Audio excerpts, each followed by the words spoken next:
Governments around the world were tested in 2024, from heightened repression in Russia, India and Venezuela to catastrophic armed conflicts in Gaza, Sudan and Ukraine. Many governments have failed to protect human rights around the world. Even governments that advocate for human rights often overlooked abuses committed by their allies, allowing oppressive leaders off the hook. But this isn't a moment to step back. It's a moment for governments to fight and defend universal human rights and for people and civil society to hold them accountable. 2024 was marked by abusive armed conflicts and humanitarian crises. In Haiti, criminal groups coordinated large-scale attacks, killing thousands of people, recruiting children, and committing sexual violence against women and girls. In Gaza, Israeli authorities have committed ongoing unlawful attacks on Palestinians and deliberately deprived them of access to water, which is essential for human survival.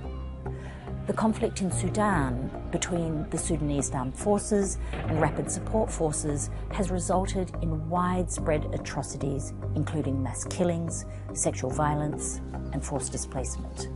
And in Ukraine, Russia continued its large-scale attacks on the country's energy grid, hospitals, and other infrastructure, killing and injuring many civilians.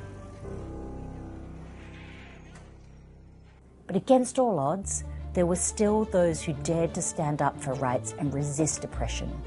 In Bangladesh, student protests led to the resignation of long-time repressive leader Sheikh Hasina, and there is now an interim government in place that has promised reform. In South Korea, thousands took to the streets to protest President Yoon Suk-yeol's declaration of martial law, which the National Assembly overturned 6 hours later. The past year has also shown us what's possible when governments display bold leadership to protect human rights and bring justice. Sierra Leone and the Dominican Republic joined Luxembourg to champion a new treaty to strengthen the right to education to ensure free schooling at the pre-primary and secondary level of all children. And South Africa's case before the International Court of Justice alleging that Israel violated the Genocide Convention in Gaza led to multiple orders and increasing international pressure to protect civilians in Gaza. The uncertainties we face in 2025 and beyond to protect and uphold human rights will require persistence, conviction, and imagination. It will call for governments and leaders to resist efforts to roll back established human rights law and practices, and to protect the vital role of rights defenders and civil society groups working to protect those at greatest risk.